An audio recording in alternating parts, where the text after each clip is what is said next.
April 13th, 1612, Funajima Island, Japan. The sun had already risen 2 hours ago. The duel was supposed to begin at dawn. Sasaki Kojiro, Japan's most feared swordsman, was standing on the beach, his blade drawn, his followers watching. The most powerful samurai clans in the country had gathered as witnesses, and the man he was waiting to kill was nowhere. 3 hours passed. 3 hours of the greatest swordsman in Japan waiting in the hot sun, pacing, sweating, furious. His mind was screaming. He disrespected me. He's afraid. This coward made me wait like a servant. I'll destroy him the moment I see his face. Then Musashi arrived. Late. Deliberately late. Eyes calm, body relaxed. He was eating a rice ball on the boat ride over. He'd slept in while Kojiro burned with rage on the beach. The duel lasted less than 30 seconds. Musashi won. But here's the real story that nobody talks about. The real victory didn't happen on that beach. The real victory happened inside Musashi's mind, years before that morning. Because what won that fight wasn't his sword technique. Kojiro's technique was actually superior. What won wasn't physical strength. Kojiro trained harder. What won wasn't even strategy alone. What won was this. Musashi had a mind that did exactly what he told it to do. He told his mind, stay calm, and it stayed calm. He told his mind, feel no anger at the waiting crowd, and anger dissolved. He told his mind, arrive late, to break his focus, and his mind executed the plan without a single doubt. Meanwhile, Kojiro's mind, brilliant, powerful, technically perfect Kojiro, was at war with itself for 3 hours. And by the time Musashi stepped off that boat, the fight was already over. This video is about how Musashi built that mind. The exact system, the exact process. The 10 laws he followed across 50 years of training that turned a wild, chaotic, rebellious mind into the most disciplined instrument any warrior ever possessed. And by the end of this video, you'll know exactly how to do the same.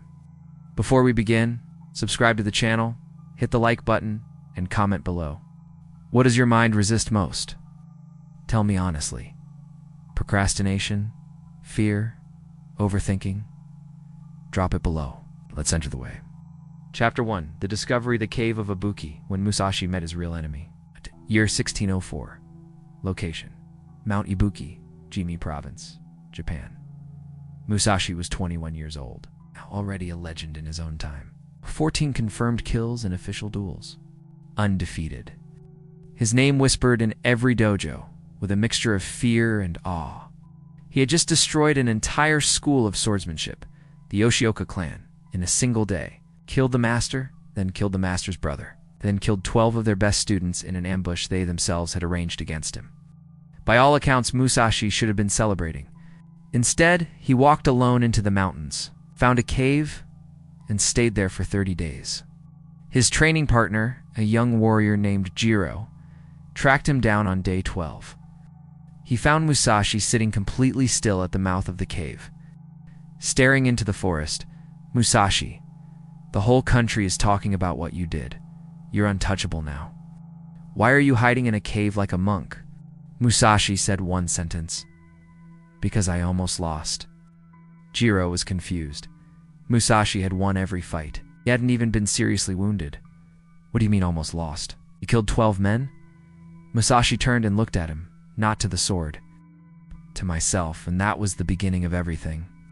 Because here's what Musashi had discovered on Mount Ibuki, alone with nothing but silence in his own thoughts. During the ambush against the 12 Yoshioka warriors, there was one moment, just one, where his mind had said, run. There are 12 of them. You will die here. This is where the legend of Miyamoto Musashi ends. For 3 seconds his mind had considered retreat. He won anyway. But those 3 seconds revealed a truth that shook him to his core. His mind was not his ally. It was a wild, untrained animal living inside his skull. Until he trained it, really trained it, every victory would be built on luck as much as skill. He stayed in that cave for 30 days, not to hide, to study. He studied the only enemy he'd never truly faced before, his own mind. Chapter 2. The First Law of Fiducian, the immovable mind after 30 days alone on Mount Ibuki. Musashi came down with one principle burned into his philosophy like iron on skin. He called it Fudoshin, The immovable mind, not a mind that feels nothing, not a mind made of stone, yet a mind that cannot be moved from its position by external chaos. Think about what that means. Your mind right now is like a boat on the ocean. Every wave that comes, bad news, someone's opinion, failure, fear, a tempting distraction rocks the boat, tilts it, sometimes almost capsizes it. You spend all your mental energy just trying to stay upright. Fudushon is the anchor. Musashi described it in his journals this way. When a storm comes to the forest, the small branches bend wildly in all directions. They look like they are panicking. But the roots of the tree do not move. The tree survives the storm because of what you cannot see, not what you can. Most men try to control the branches. They try to stop feeling fear, stop feeling anger, stop feeling doubt. That never works, because the branches are supposed to move. Emotions are supposed to exist. What Musashi trained was the root, the deep, foundational part of the mind that holds the decision, the true decision, steady while everything above it bends. How did he train this? He started with deliberate exposure. Every morning for 6 months on Mount Ibuki, Musashi would sit at the edge of a cliff. 100-foot drop directly below him. He would sit there completely at the edge and practice making decisions while his instincts screamed at him to move back. His mind screamed, "You're going to fall. Step back. This is insane. Move." And Musashi would give one directive: sit. Day 1. He lasted 4 minutes before his mind's panic won. Day 30, he lasted 2 hours without a single thought of the drop entering his consciousness. The root had grown deep. Law 1. Train the root, not the branches. Build Fiducian, the immovable foundation that holds your decisions steady while emotions do what emotions do. Chapter 3. The Second Lama's Shame. The mind of no mind here is a paradox that Musashi spent years solving. The more you try to focus, the less focused you become. Have you ever noticed this? You sit down to work on something important. You tell your mind, focus, focus, focus, and suddenly your mind generates every random thought it has ever had. A song from 3 years ago, a conversation you need to have, something you forgot to eat, worry about next month. The act of forcing focus creates distraction.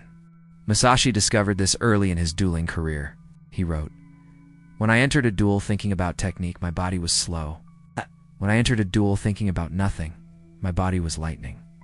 This is the principle of Mushin, the empty mind.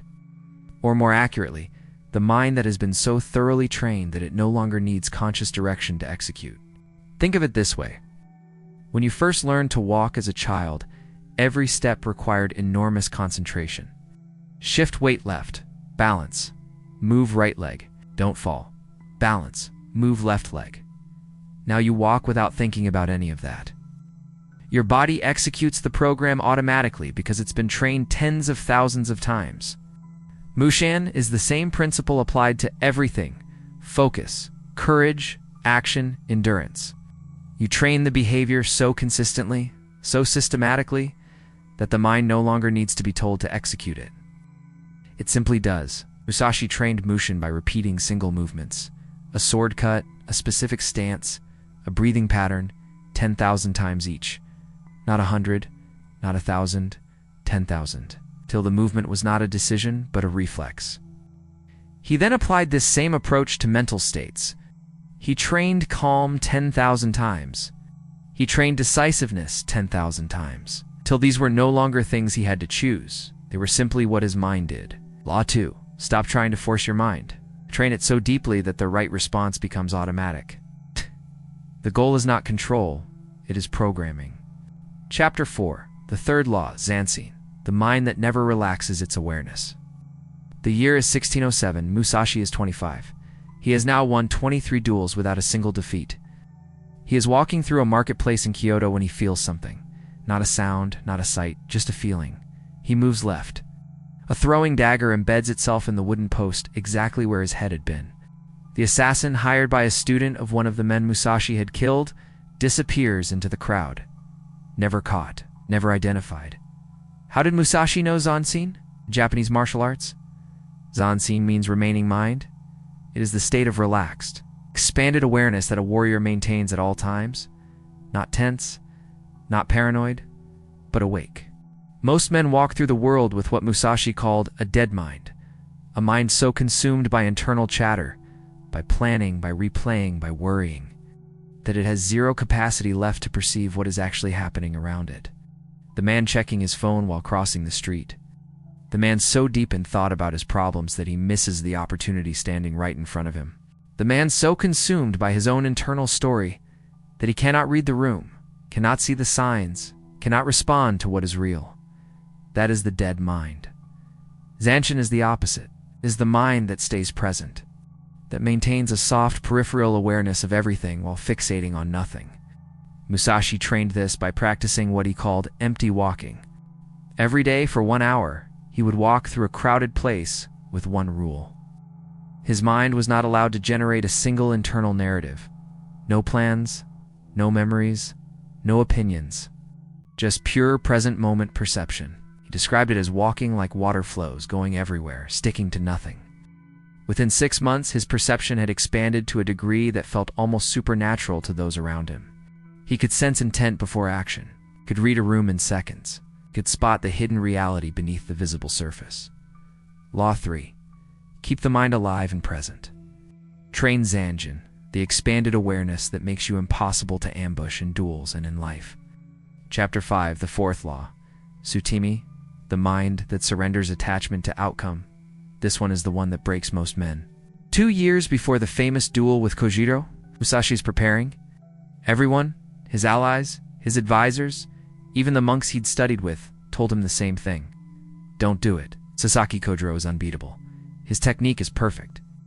His weapon, the extra-long Nodachi blade he calls the drying pole, has never been defeated. He has killed 37 swordsmen. You will die. Musashi heard all of this, processed all of this. And then he went home and slept like an infant. Why?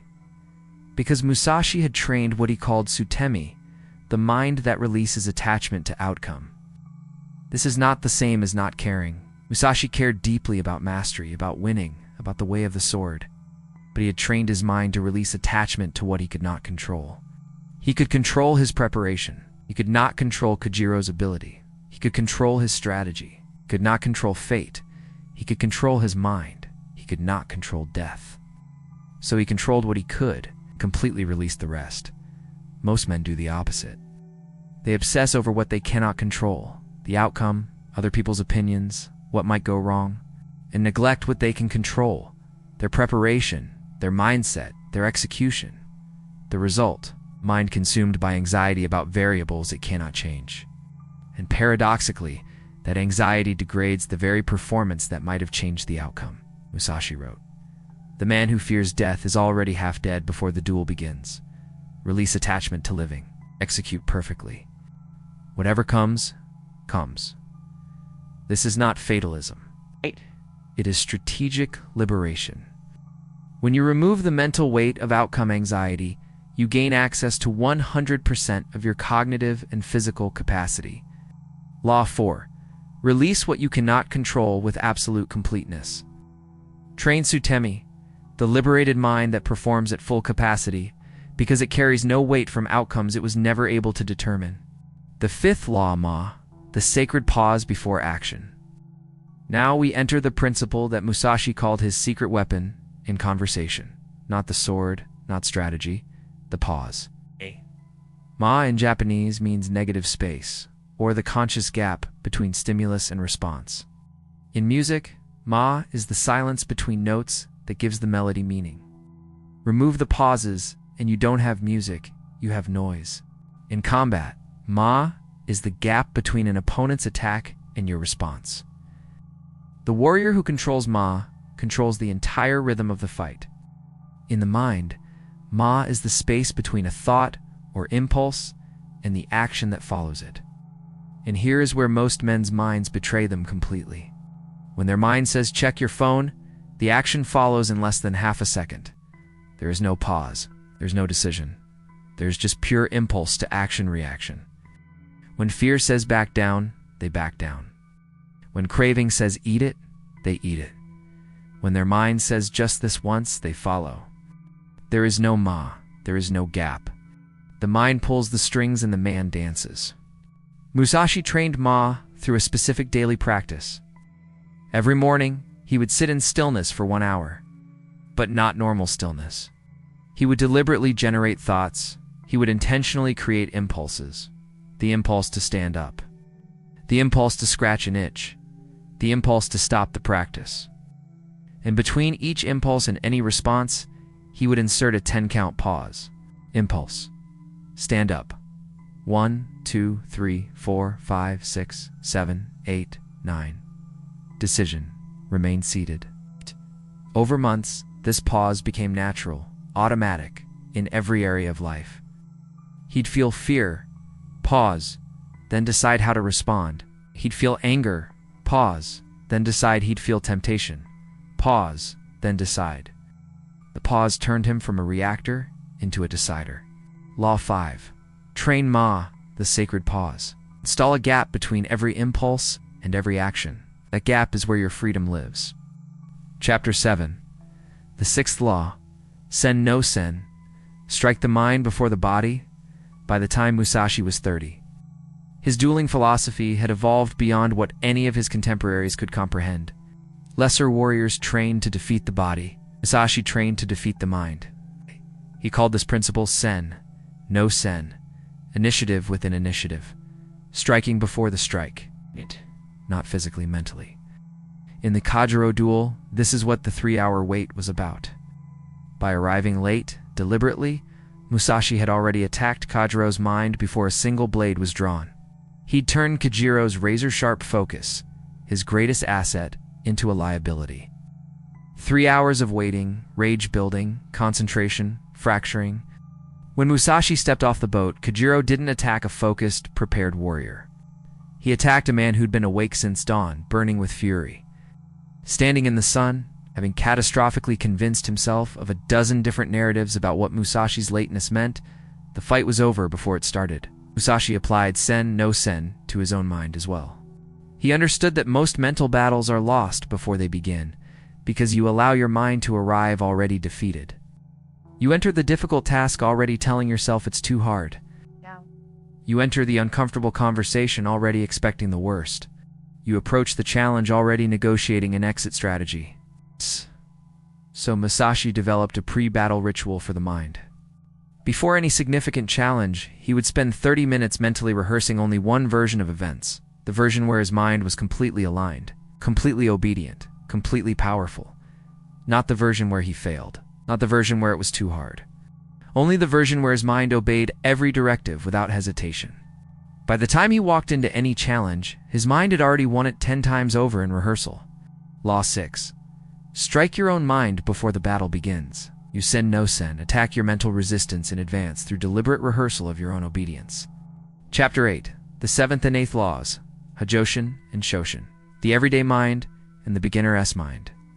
Here's the mistake every man makes once he starts winning. He stops training the basics. He stops treating ordinary moments as training. He relaxes. The moment he relaxes his mental discipline, the old patterns come back.